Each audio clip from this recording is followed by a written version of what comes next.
can see that Mr. Diskaya is here now. And may I know if Mrs. Diskaya is also around? Yes, Mr. Diskaya. Mr. Chair, may I know if Mr. Diskaya has taken this oath? Yes, he has taken his oath, Mr. Chair. Already. Mr. Chair, pwede lang pong mag-opening statement po. Okay. If the chair would allow it, so that we also know what exactly we can ask him. Because I do intend to question him. All right, Mr. Diskaya is permitted to make an opening statement. Mr. Chair, magandang umaga po sa inyo lahat. Ako po si Pacifico Diskaya, owner po ng St. Gerard Construction. Gusto ko lang, ang opening statement ko lang po ay gusto ko lang pong linawin base po doon sa source statement ko po sa Senate po. Kasi marami pong tumatawag sa akin na kung ako po ba daw ay may direktang transaction kay Saldico at saka kay Speaker. Gusto ko pong linawin sa kanila na wala po akong direktang transaction. Hindi po ako nagkaroon ng anumang klaseng transaction sa kanila. Lahat lang po ng mga sinabi ko po para makumpleto po ang aking source statement ay kaya nabanggit po ang mga pangalan na yun dahil yun po ang madalas na sinasabi ng mga kausap ko po ng politiko. Na binabanggit nila na kailangan ibigay mo na kaagad yung obligasyon kasi pinakukuha na ni Saldico at saka ni Speaker.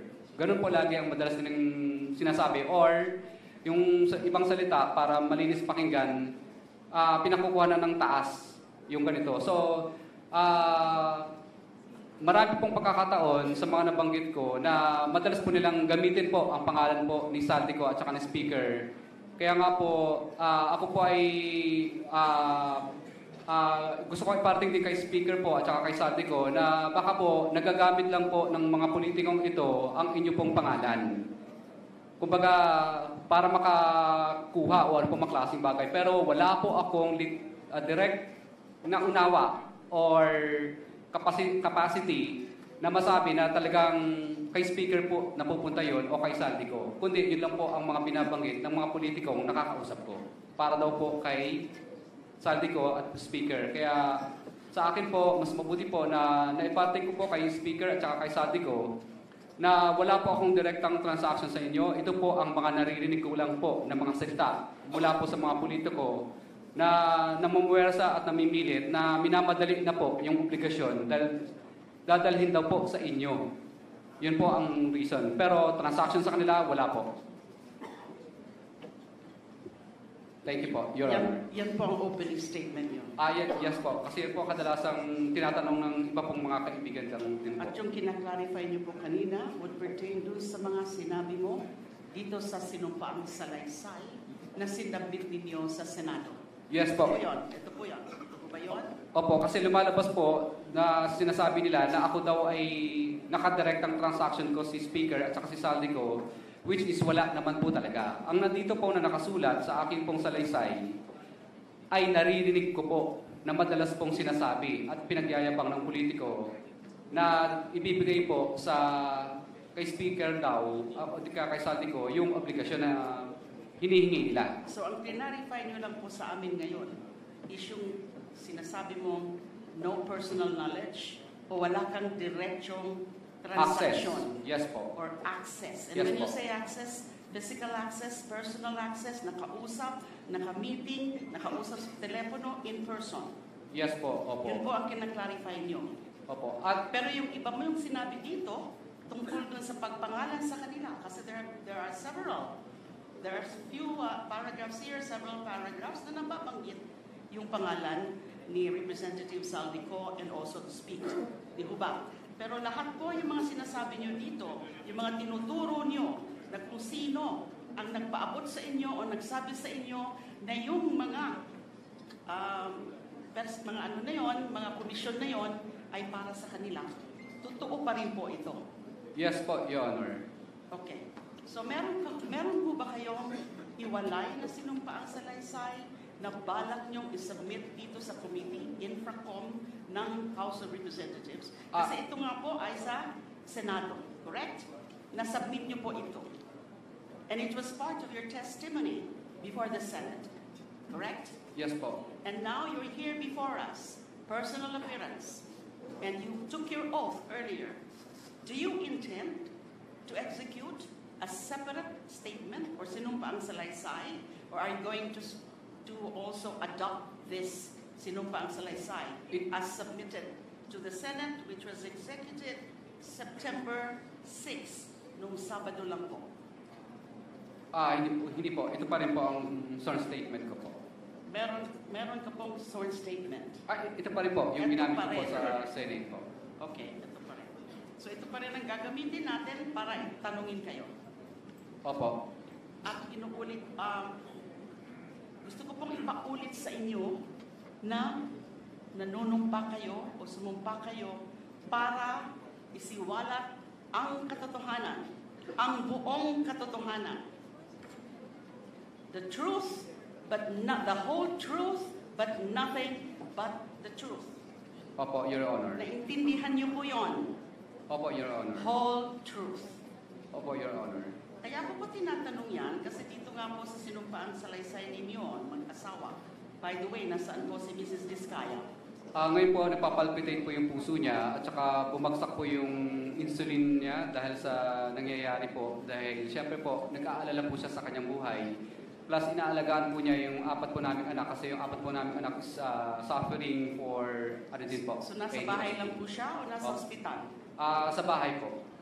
Meron po ba kayong medical certificate to show us na ganun nga ang kanyang kalagayan?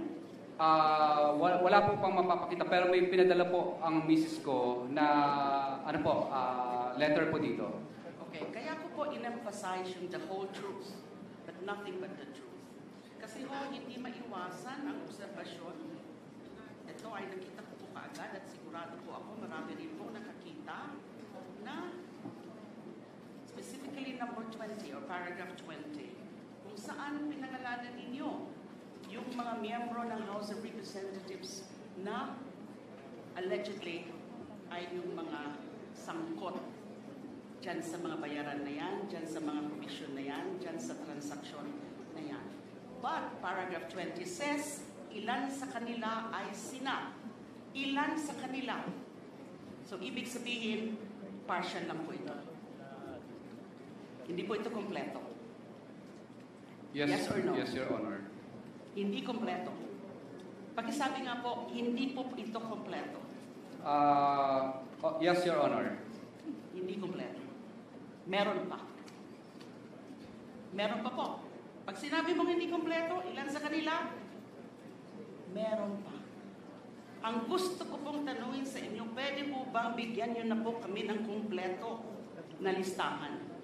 Kasi sa pagkakasabi nyo ilan sa kanila ay sina, alam nyo exactly kung ano pa o sino pa yung mga ibang sangkot na members of the House of Representatives. And nagtataka rin po ako at gusto ko rin pong itanong sa inyo, yun po bang mga hindi nyo pa mga pinangalanan dito, mga miyembro pa rin ng House of Representatives o miyembro na ng Senado? Your Honor, I invoke po muna may rights po. Ano po sabi nyo? I invoke po muna may rights po. Rights? Exactly what right? Yung hindi pa po ako sigurado po sa mga dokumento po ng iba pong pwedeng mabanggit. Hindi ko po maintindihan kung anong klaseng right sa batas ang ini-invoke ninyo. Yes, ang mga umaapir po sa atin, and by the way, with respect to that, Mr. Chair, may I just clarify, how do we call these persons or these individuals, someone who are invited to appear before us? Are they guests? Are they resource persons? Or are they witnesses? Because the rules say they are supposed to be witnesses. The rules. And by the way, talking about the rules, isa po po yan kailangan ko pong ipa-clarify. Ano po exactly ang rules na gag-govern ng proceedings natin dito sa TRICOM or Infracom? Kasi po, 3 pong committee ito. Good Government and Public Accountability, Public Works and Highways, and the third committee is Public Accounts. So 3 committees. And these committees are supposed to be governed by separate rules of proceedings. But I'm not aware of any new rules that would govern or are now governing these very proceedings. Are we being governed by the general rules with respect to rules of governing inquiries in aid of legislation, or the rules of procedure, or these are the general rules of procedure governing inquiries in aid of legislation? Just clarificatory, Mr. Chair. We're governed by the House rules and the rules of procedure governing inquiries in aid of legislation. Okay, so we the don't House have separate. a separate House rules. Okay.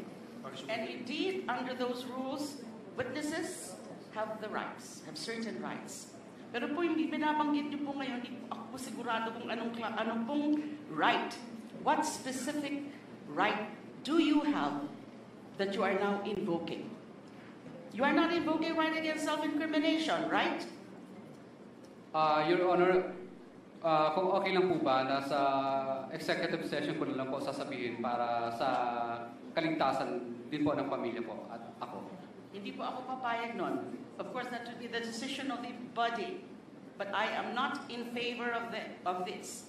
Kasi, kung kayang-kaya niyo po na pangalanan ang ilan ng mga members of the House of Representatives at nababanggit niyo rin nga po yung pangalan nila Speaker and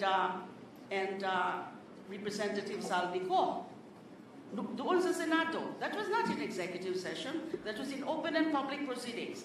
I do not get it, I do not understand kung bakit all of a sudden, you will be asking for an executive session dito po sa harap ng miyembro ng committee ng House of Representatives. That is quite unfair, and I don't think that is sanctioned by the rules.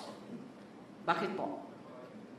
Your Honor, okay lang po ba Do I take it na gusto mo pa rin magbanggit ng mga pangalan? Hindi po, Your Honor. Wala po. So bakit to kayo humingi ng executive session? Is it a matter of national security? I don't think so. The chair would like to interject. Ano po yung hinihingi, Mr. Diskaya po na assurance, yung protection po ng komite? Kanina po kay Mr. Hernandez, yan din po yung kanya pong hinihingi, no? Mula sa amin.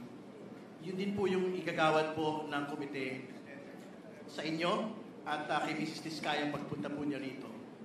Dahil siyempre naunawaan po namin yung bigat ng inyong pong mga testimonya, malalaking tao ang atin pong pinag-uusapan dito. So kung if it is an assurance of safety, if it is an assurance of security, the committee is prepared to grant it to both of you.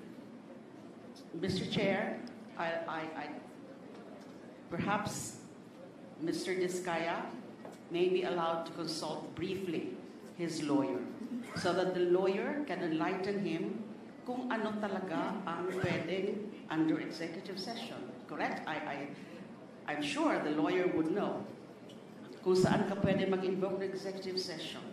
At yung tanong ko po kanina, meron pa ba na mga ibang pangalan kayo babanggitin na wala sa sworn statement? So I so move, Yes. Mr. Chair, to allow the witness to confer with counsel. Yes, Congresswoman De Lima, Mr. Diskaya can confer momentarily with his counsel, please. Thank you for watching. Don't forget to like, share and subscribe for the latest hot news of the press.